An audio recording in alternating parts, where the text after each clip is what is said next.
Hello everybody, welcome back to Surviving Minecraft, the show that begins at the beginning, and today is going to end with us farming some sugarcane. My name is DanielAKA, and I want to thank you for joining me today.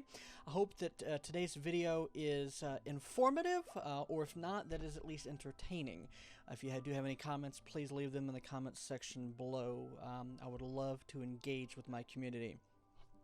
The concept of farming in this instance that we're going to go with is we're going to do some sugarcane farm. We've already got the ability due to what I consider opportunistic farming back on our starter island, where we proceeded to use the edge of the island to grow our sugarcane.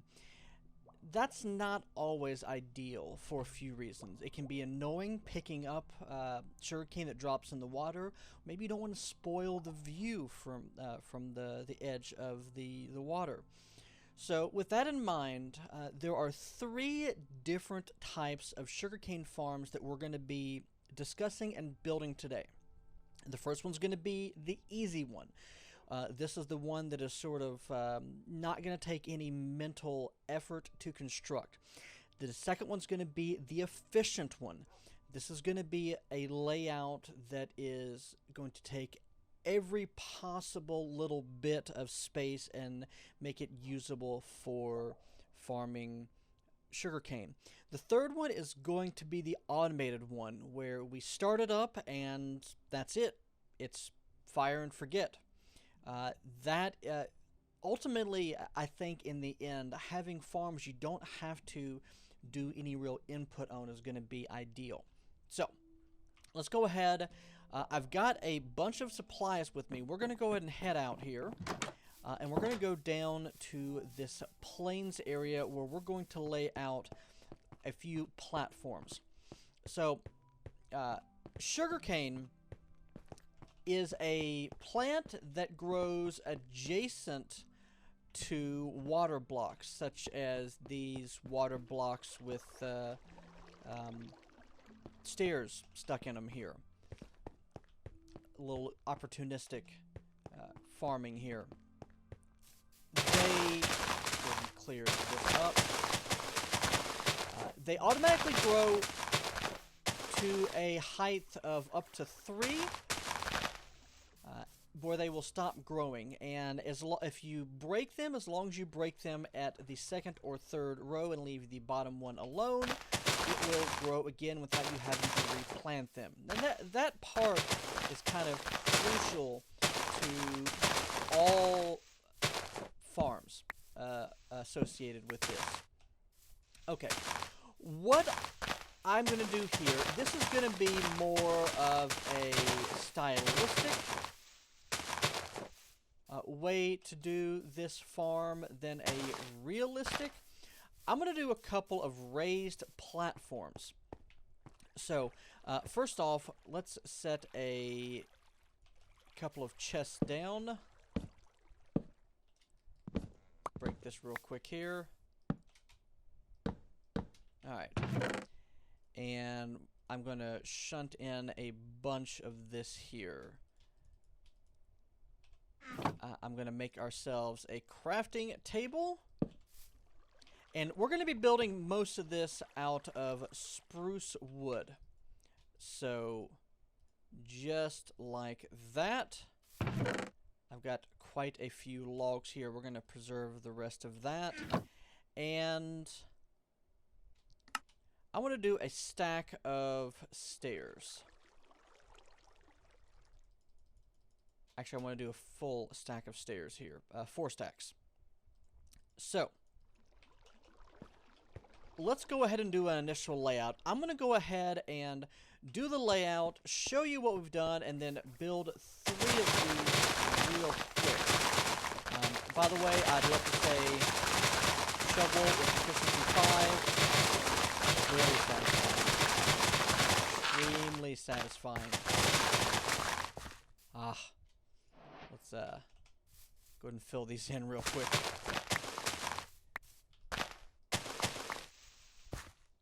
Break that.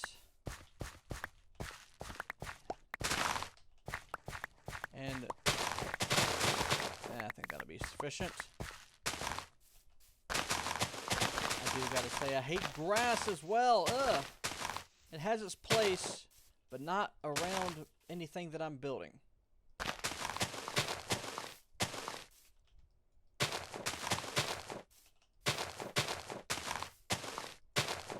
Alright, we'll just leave this be for a moment. Now, we're going to set an arbitrary size limit on the size of these pads. So, let us throw this in here real quick. Like so.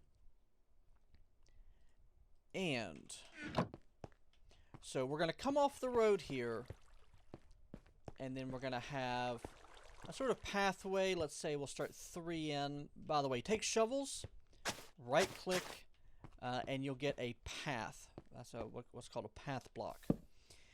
Then we're going to do that. We will raise up off the ground 2, like so.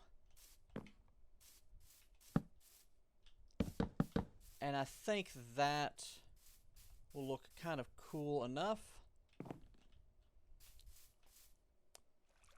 This is going to be hollow underneath. We don't really need to worry about seeing that. And then on the edges, let's bring this out a bit.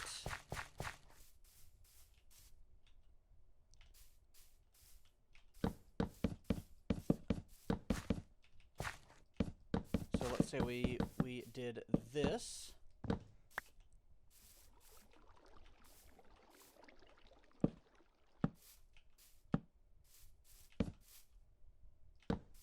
And that would give us corners.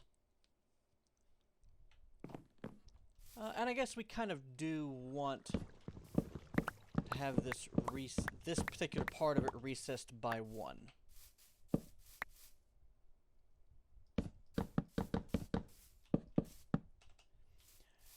Because we're going to fill in most of this with dirt. So 1, 2, 3, 4, 5, 6, 7, 8, 9, 10, 11, 12, 13, 14, 15, 16, 16.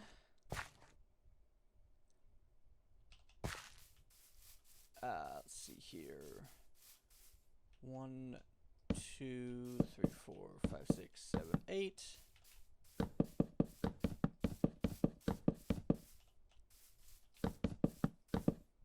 So if this is our internal area,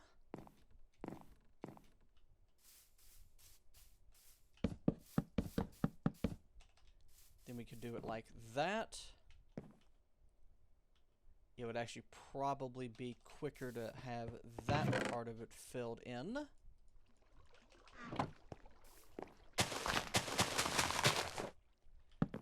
Yeah, that is definitely quicker.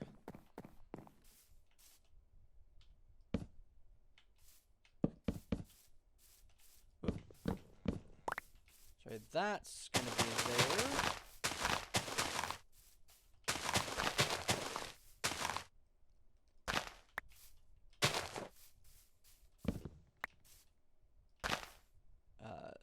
And we'll have that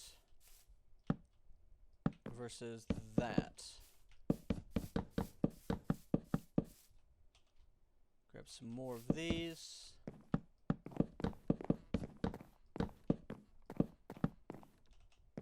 Alright, so this is going to be for our opportunistic.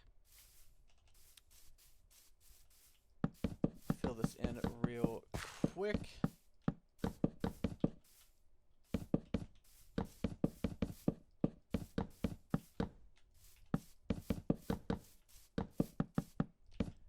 And so I'm basically going to be building platforms like this. So you'll come up here. We're going to have dirt fill in. Might as well do grass for now. So that would be water there, water, water. We should bring it over one more.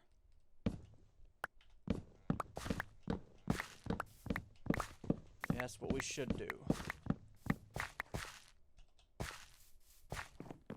So this would be water, and this would be another row of dirt. All right, I'm gonna get a few of these two of these platforms built, and I'll be back in a moment. Okay, so we have two platforms of equal size here. What I want to show you is this first one here, which is the dead simple method of building a sugarcane farm. So, if you're not familiar with this trick, by the way, this is regular ice. If you take regular ice and then you proceed to break it in some fashion, or it melts in some fashion, it will turn back into flowing water. And these will melt with with light from torches on there. With flowing water, what we can then do is throw in an upside down stair, and this will turn it into water source blocks. Alright everyone, time for a quick sidebar. I wanted to bring this up because I wasn't entirely clear in the video. Ice, when broken, either manually or when melted due to a nearby light source like a torch, turns into a water source block. With two water source blocks adjacent to another block, they will fill in with another source block like the typical infinite water trick. And if you take a source block filled with water and you put in a block that can be waterlogged like a stair, it'll become a waterlogged block. Not a source block because you're placing the stair, but it'll become a waterlogged stair because you're placing it in a source block. We're placing the upside down stairs in this case because it makes it easy to walk over. So, because I wasn't very clear, I just wanted to make that clear in this quick little sidebar. So it's extremely handy for making a lot of water without having to worry about all these various buckets. Let's go ahead and break the rest of these real quick.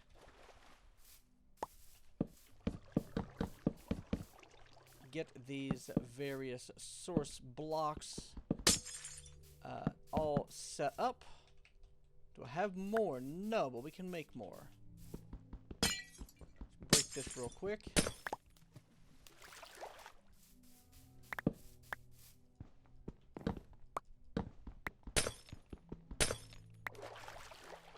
I think that is sufficient.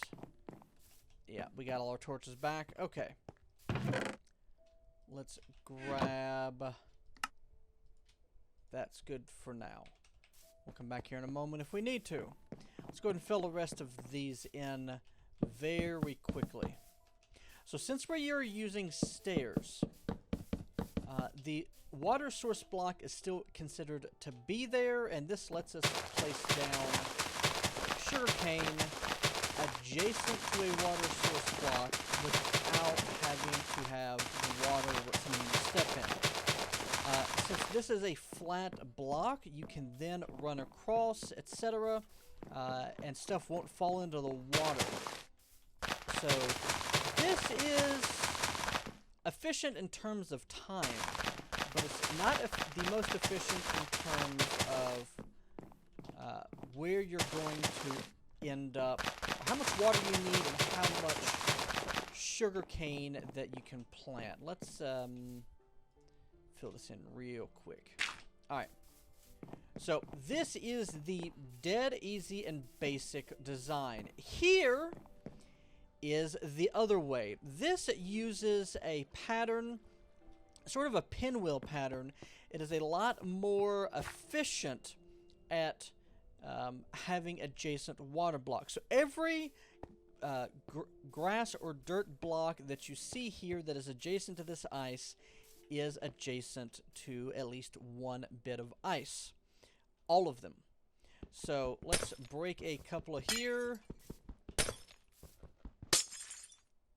And then we'll do the same thing as before and just place these in there like so.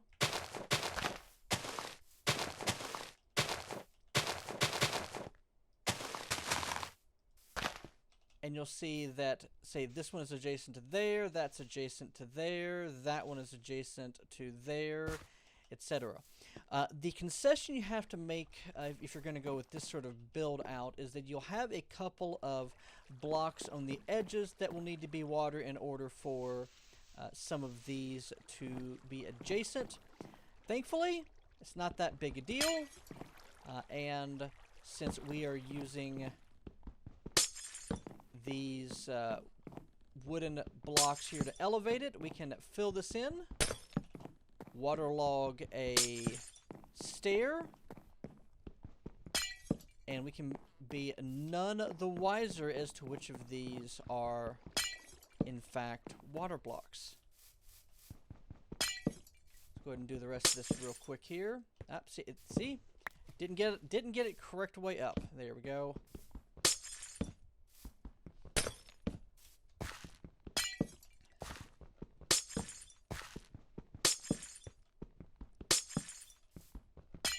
Right there. With all the grass around, grass should spread pretty easily to the rest of those dirt blocks.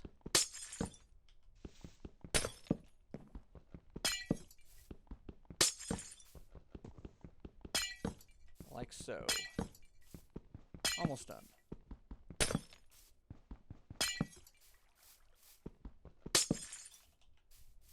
All right.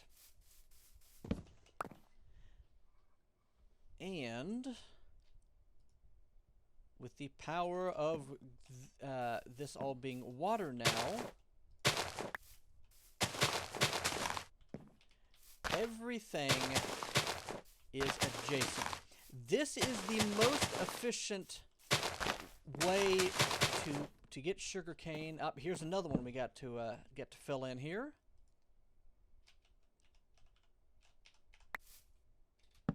There, block of ice.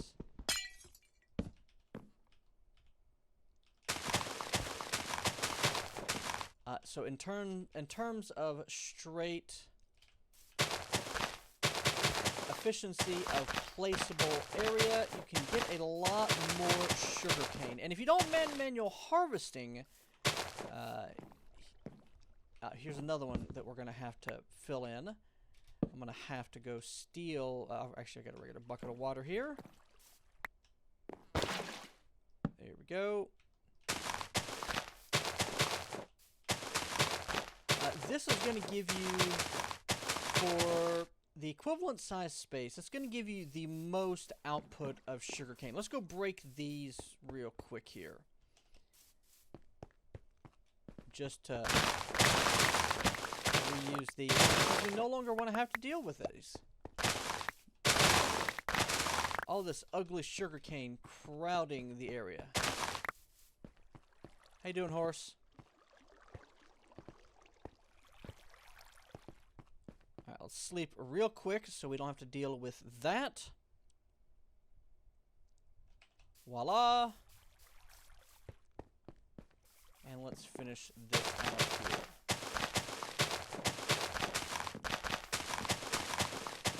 Now, both of these farms have the downside that even though you can get a good amount of sugarcane, it's all completely manual. You got to do everything yourself, coming by, breaking, and picking up. We don't want to do that. So, we're going to go ahead and throw together an automatic sugarcane farm. This sugarcane farm in question is kind of the, I guess you'd call it the standard sugarcane farm that you will see in Minecraft. It is very, very generic in terms of placement of buildings. So it's nothing extraordinary. This is what I'm going to show you here in a moment is a scalable design, or tileable, at least I should say. So I'm going to go ahead and build that, and I will be back with you in a moment and show you how this works. Alright, here we are with the build. So I went ahead and built up one of these. I'm going to build another to show you what we've got here. But it is a very simple tileable structure. And let's go ahead and build up the frame of this real quick. And then once that's built up, we will go from there. Alright, let's see here. I want to have glass in the corners here. Okay, so this is going to be that. And then we're going to have that like so. Just trying to remember how I got this all laid out. Let me go ahead and show you the ultimately the important part here. Let's do it like this. So we have to well, all right. See if I can talk this better. Use your words, Daniel. So this can be however long you want. This is just a straight tileable design. And in this case, it's 1, 2, 3, 4, 5 across. And if you count that, 1, 2, 3, 4, 5, and 6 if you count the roof. Plus however long you want it to be here. This section here is going to be a whole bunch of hoppers. So I've discussed hoppers in the past, and let's go ahead and throw down a chest.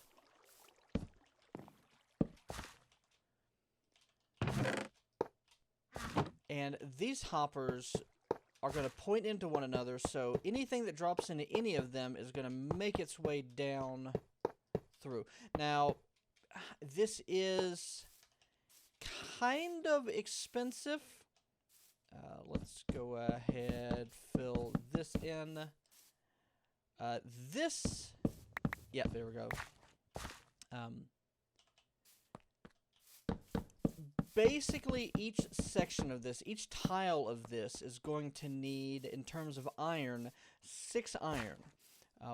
5 for the hopper, which there's alternative ways to do this, but this way, 5 for the hopper, and then 1 for the piston. Alright, let's grab our dirt.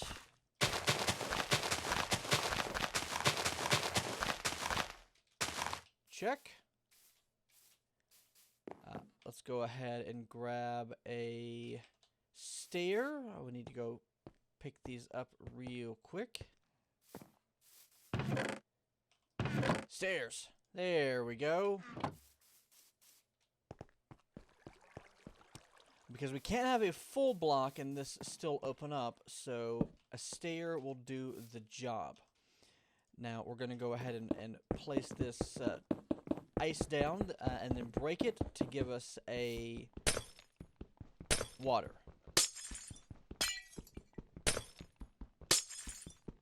So this just happens to be 20 long.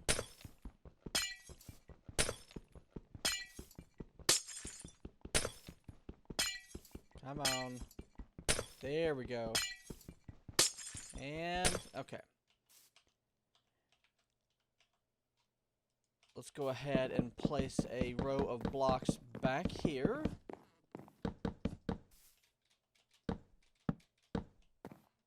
Perfect. And we'll need another row of blocks back here.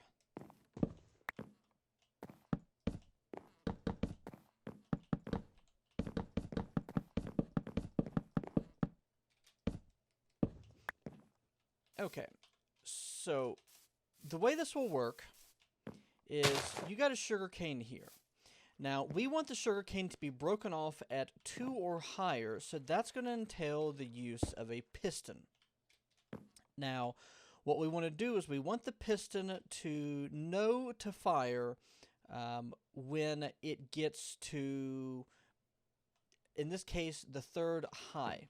So we're going to drop down an observer. Observers are blocks that they see whatever's in front of them and they cause a redstone signal. We're going to get into the depths of redstone. I'm currently working on a very basic primer to redstone, but effectively that's it.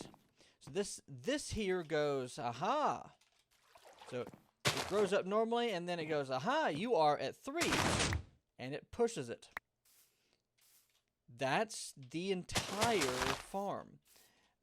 So there are much better sugarcane farms. There's lots of designs out there. There's some really efficient ones here. This is sort of the classic example, I guess you'd call it. If you're looking for a basic sugarcane farm that requires minimal effort to put together, that is automated, this is going to be your farm. All right, let's go ahead and place these down.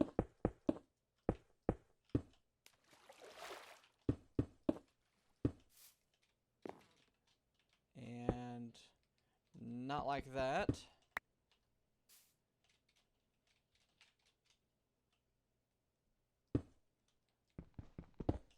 Alright, tell you what, we'll do it this way. Break that. Grab that. Perfect. And then up here, we're going to take our observers. We're just going to place them like that. So redstone has a property called a signal strength, and when a redstone signal is emitted, it by default has a signal strength of 15. And the way the piston is going to work is when the block behind it, this block here, has a power going to it, it will extend. This, when this sees something pop up to here, this will extend. We'll do it a little further here. Like that. It'll go 15 in all directions. So here on the end, you might not necessarily get all the way down, but for the most part, you should be good to go. And that's it. So at this point, we're going to cap it off with this. This way we will have no mobs that grow on top. This also will cover that up.